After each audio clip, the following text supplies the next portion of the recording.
सांवली बहू का दर्द। भाभी, ये लो, दादी ने दिया है। उन्होंने कहा है कि आप यह बेसन, दही और हल्दी का लेप लगाकर आज स्नान करें ताकि आपका सांवला रंग कुछ कम हो जाए और आज शाम को मेरे बर्थडे की पार्टी के लिए आप ठीक ठाक लगने लगे। वैसे आप कितना भी लेप लगा लो, रहोगी मुझसे हमेशा 19 ही।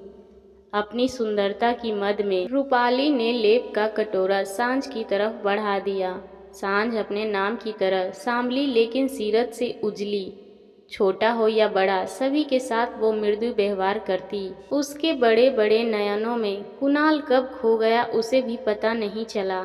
उसके ऑफिस ना आने पर वो बाबरा बनकर घूमने लगता था। सांझ जब उसके आसपास रहती तो कुणाल को अपने अंदर एक पॉजिटिव एनर्जी का एहसास होता। डरते डरते एक दिन उसने सांझ को प्रपोज कर दिया। सांझ को समझ ही नहीं आया कि क्या जवाब दे। उसने बस यही कहा कि मेरे घर में फैसले मम्मी पापा लेते हैं। कुणाल के लिए यह हाँ का ही इशारा था। कुणाल ने सांझ के बारे में बताया तो दादी सौंदर्या जी ने इस रिश्ते के लिए मना कर दिया। सोचना भी नहीं लल्ला इस लड़की के बारे में। कहाँ तो दूध सा उजला और कहाँ वो अंधेरी रात।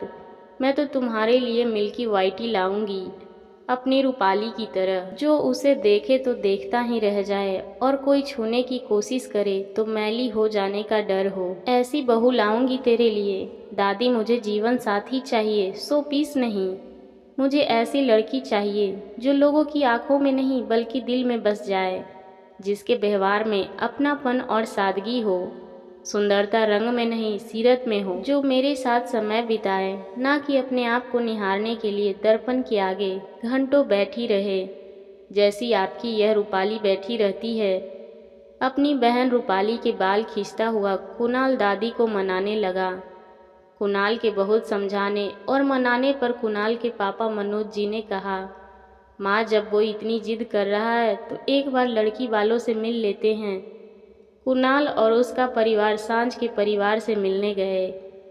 वहाँ सांझ से मिलने और बातचीत करने के बाद सौंदर्या जी ने रिश्ते के लिए हाँ तो कर दी, लेकिन साथ ही इशारों में यह भी सुझाव दे दिया, बेटा जरा शादी तक धूप से बचकर रहना और बेसन, दही और हल्दी का लेप रोज रात में जरूर लगाना ताकि शादी तक रंग निखर जाए। सौंदर्या जी की बातों को सुन सांझ ने कुणाल की तरफ देखा तो उसने आंखों से इशारा किया, प्लीज जस्ट इग्नोर, दादी की बात को दिल से मत लगाना।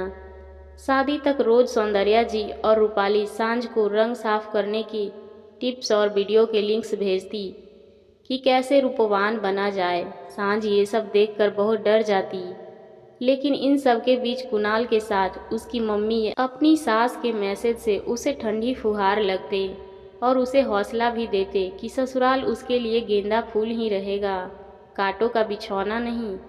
बेटा, परेशान मत होना और ना ही किसी बात की चिंता करना, यहाँ भी तुम्हें माँ ही मिलेगी। So chill and enjoy your wedding. Ketaki के मैसेज पढ़कर सांझ निश्चिंत हो गई। बहुत ही धूमधाम से सांझ और कुणाल की शादी हो गई। अब यह कुणाल के प्यार का ही नतीजा था कि सांझ कांस वाला चेहरा भी दमक रहा था।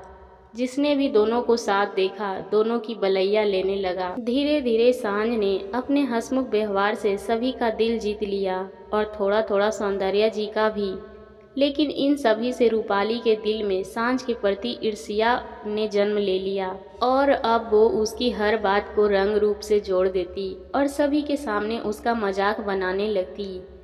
तब केतकी जी रूपाली को समझाती कि सांझ के प्रति उसका व्यवहार सही नहीं है, अपने रंग रूप का गुमान करना सही नहीं है, लेकिन रूपाली मुंह बिचकाकर चली जाती। ये ठीक नहीं है रूपाली। रूपाली का व्यवहार बहुत ही आक्रामक होता जा रहा है। बचपन से माँ ने उसके दिल में यह बैठा दिया है कि रंग रूप से ही दुनिया चलती है। इसी वजह से वो मुझसे भी ढंग से बात नहीं करती। जब भी उसे समझाना चाहा कि सूरत नहीं सीरत खूबसूरत होना चाहिए, तो वो मुझ पर ही हंसती है कि आपकी सीरत बहुत अच्छी है। फिर भी दादी ने आपको कभी बहू का हक नहीं दिया। आप घर की बड़ी बहू हैं, फिर भी दादी चाची से ही पूछकर घर के सभी फैसले लेती है। सांवली सूरत होने का जो दर्द मैंने झेला वो मैं सांझ को नहीं सहने दूंगी। मैं हमेशा उसकी ढाल बनूंगी। एक माँ होने के नाते मुझे डर सांझ से ज़्यादा रूपाली के लिए है। उसका गुरूर कहीं उसकी ज़िंदगी ना बर्बाद कर दे, जैसे पन्ना जीजी ने कर लिया। अपने रूप के घमंड में उन्होंने अपनी गृहस्थी में खुद ही आग लगा ली। सभी को यही लगता है कि जीजा जी की मौत हार्ट अटैक से हुई, लेकिन आप भी जानते हैं कि उस हार्ट अटैक का कारण भी जीजी ही थी। घर में आए दिन कलह काम को लेकर उनका अपनी सास और ननद से तू मैं और हमेशा जीजा जी को सबके सामने बेइज्जत करना उन्हें अवसाद में ले गया और एक दिन उनके कलह को बर्दाश्त न कर पाए। और मैं नहीं चाहती कि रूपाली के साथ भी। केतकी बोलते बोलते काँप गई। तुम बहुत ज़्यादा सोच रही हो। जरूरी नहीं जो जीजी के साथ हुआ वह रूपाली के साथ भी हो। रूपाली अभी बच्ची है, समझ जाएगी वो। मनोज जी ने केतकी को सांत्वना दी। बच्ची? आपको जीजी और माँ को रूपाली बच्ची ही लगती है। 23वां जन्मदिन वो आज मनाने वाली है। 1-2 साल में शायद उसकी शादी भी हो जाए। वो कब समझेगी? केतकी सिर पकड़कर बैठ गई। किस बात का मातम मना रही है तुम्हारी पत्नी? आज मेरी लाडो का जन्मदिन है तो खबरदार उसे कुछ कहा। उसकी चिंता तू मत कर, मैं अभी जिंदा हूँ। देखना उसके लिए राजकुमार ढूंढ कर लाऊंगी जो उसे रानियों की तरह पलकों पर बैठा कर रखेगा। सौंदर्या जी उधर से जा रही थी। केतकी की बात सुनकर कमरे में चली आई और उसे झिड़कने लगी। माँ, आपके इसी बढ़ावे ने उसका दिमाग खराब कर रखा है। वो अपने आगे किसी को कुछ समझती नहीं है। केतकी ने सौंदर्या जी की बात का विरोध किया। वो और भी कुछ बोलने जा रही थी, लेकिन मनोज ने उसका हाथ पकड़कर रोक लिया। शाम की पार्टी में सभी मेहमान आ चुके थे। पिंक गाउन और डायमंड नेकलेस पहने रूपाली परी लग रही थी। सभी की निगाहें उसी पर थी। सौंदर्या जी और पन्ना जीजी तो उसकी नज़र ही उतारने लगी। रूपाली के बाद सभी की निगाहों में किसी और चीज़ की तारीफ हो रही थी, तो वो था पार्टी का इंतज़ाम। पार्टी का थीम, खाना, म्यूज़िक, सभी कुछ A1 क्लास का।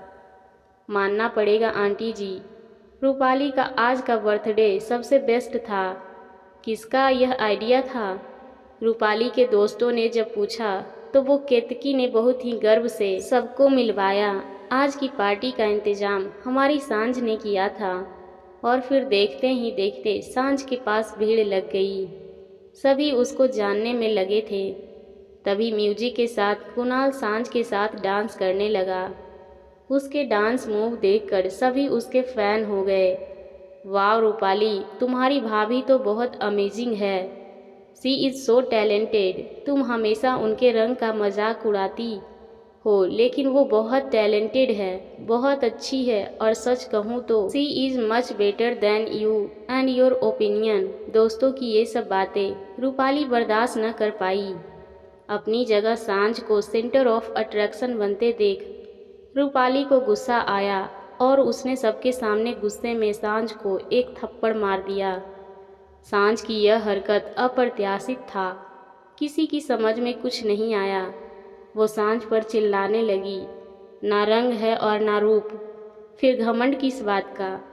भैया को भी ना जाने क्या दिखा। तुम जैसी सांवली लड़की, मम्मी की तरह ही तुम भी मिसफिट हो फैमिली में। तभी एक और थप्पड़ की गूंज सुनाई दी।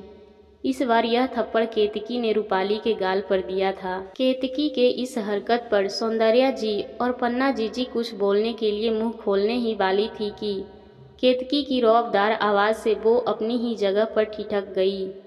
बस माँ, अब और नहीं, अब एक और शब्द नहीं जीजी। आप लोगों की ही सह का नतीजा है जो रंग रूप को ही सब कुछ मानती है। आज इसने सांझ पर नहीं मुझ पर थप्पड़ मारा है, मेरी कोख पर मारा है। फिर रूपाली की तरफ देखते हुए कहा, सच तो यह है कि यह थप्पड़ तुमने सांझ को नहीं, खुद की ईगो को मारा है। तुम्हारी सिर्फ चमड़ी गोरी है, लेकिन तुम्हारी आत्मा और दिल दोनों ही काला है। तुमसे बर्दाश्त नहीं हो रहा था कि कोई कैसे सांझ की तारीफ कर सकता है।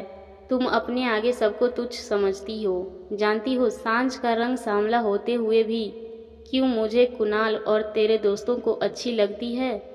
क्योंकि उसके व्यक्तित्व में दूसरों के लिए प्यार और अपनापन है। उसमें ईर्ष्या नहीं है, उसमें स्वाभिमान है, अभिमान नहीं।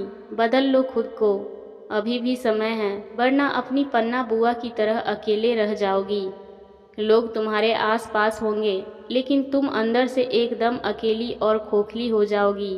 बेटी हो मेरी, नहीं देख सकती इतना अहंकार तुम्हारे अंदर। बोलते बोलते केतकी हांफने लगी, उसके कदम लड़खड़ाने लगे। कुणाल और सांझ ने जल्दी से उसे पकड़ लिया। सांझ को देख केतकी उसके गालों को प्यार से सहलाने लगी और फिर हाथ जोड़कर बोली, माफ़ कर दे सांझ, मैं रूपाली की तरफ से माफ़ी मांगती हूँ। नहीं कर पाई उसकी परवरिश जैसा मैं चाहती थी, नहीं समझा पाई उसे कि सूरत नहीं सीरत अच्छी होनी चाहिए। उसकी भी गलती नहीं, बचपन से जो दिखाया और समझाया गया उसने वही सीख लिया। लेकिन मैं कोशिश करूँगी उसकी सोच बदलने की। क्या तुम मेरी मदद करोगी? मम्मी, आप अपने को दोष मत दीजिए। सांझ केतकी के गले लग गई। उधर रूपाली अपने गाल को लेकर सौंदर्या जी के पास गई, लेकिन आज उसके आंसू उनको द्रवित नहीं कर पाए। तूने आज बहुत बड़ी गलती की है। घर की बहू पर सबके सामने हाथ उठाकर तुमने अच्छा नहीं किया। आज पहली बार केतकी बहू की प्रतिक्रिया पर मुझे कोई ऐतराज़ नहीं है। उसने जो भी किया सही किया और आगे भी मैं अब उसी का साथ दूंगी। सौंदर्या जी की बातों को सुनने के बाद रूपाली शर्मिंदा होकर वहाँ से चली गई। केतकी को सौंदर्या जी की इस प्रतिक्रिया पर हौसला मिला कि शायद अब उसके घर में सिर्फ और सिर्फ सीरत के ही गीत गुनगुनाए जाएंगे। आशा करती हूँ आपको ये कहानी पसंद आई होगी। इस कहानी पर आपकी क्या राय है हमें कमेंट करके ज़रूर बताएं। कहानी पसंद आई हो तो लाइक और शेयर करना ना भूलें। चैनल पर नए हैं तो प्लीज़ सब्सक्राइब करें। कहानी सुनने के लिए आपका बहुत बहुत धन्यवाद।